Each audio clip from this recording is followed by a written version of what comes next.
Welcome to the GoalZero Toolbox Talk series. Today's Toolbox Talk: Carpal tunnel syndrome. Carpal tunnel syndrome is a condition affecting the hand and wrist. The carpal tunnel is a space in the wrist surrounded by wrist bones and by a rigid ligament that links the bones together. Through this small tunnel pass the flexing tendons of the fingers and thumb as well as the median nerve. These tendons attach muscles to bones in the hand and transfer the movement of the fingers from muscles to bones. The median nerve carries signals from the brain to control the actions of the fingers and hand.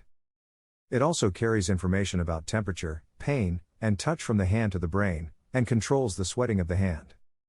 The thumb, index, middle and ring fingers are under the control of the median nerve. In the carpal tunnel, the tendons of the fingers surround the median nerve.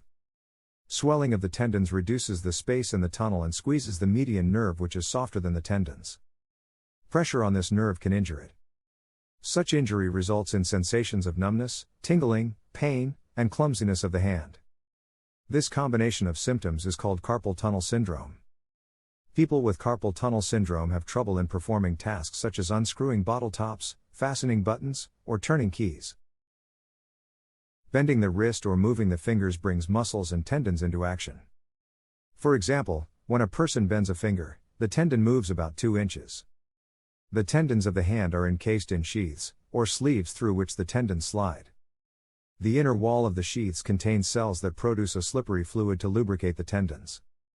Lubrication is essential for the normal and smooth functioning of the tendons. With repetitive or excessive movement of the hand, the lubrication system may malfunction. It may not produce enough fluid, or it may produce a fluid with poor lubricating qualities. Failure of the lubricating system creates friction between the tendon and its sheath, causing inflammation and swelling of the tendon area. In turn, the swelling squeezes the median nerve in the wrist or carpal tunnel. Repeated episodes of inflammation cause fibrous tissue to form.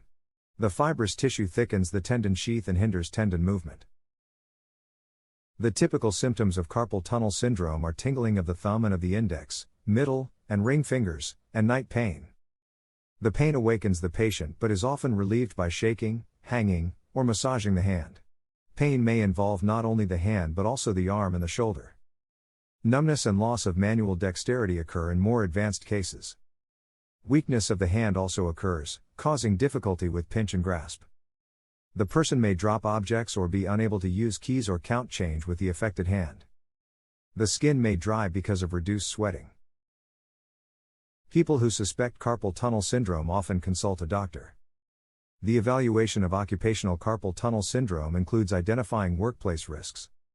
Evaluation begins with a discussion of the person's employment and requires a detailed description of all the processes involved in a typical day's work. It also requires consideration of the frequency, intensity, duration, and regularity of each task performed at work. Diagnosis of carpal tunnel syndrome is confirmed by performing certain tests to detect damage to the median nerve.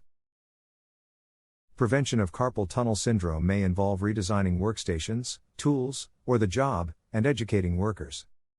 Proper workstation design reduces awkward wrist positions and minimizes the stressful effects of repetitive motions. Awkward positions can originate from unsuitable workstation designs that do not take into account the size and proportions of the human body. Workstations should be adjustable and should accommodate a vast majority of people who work in that area.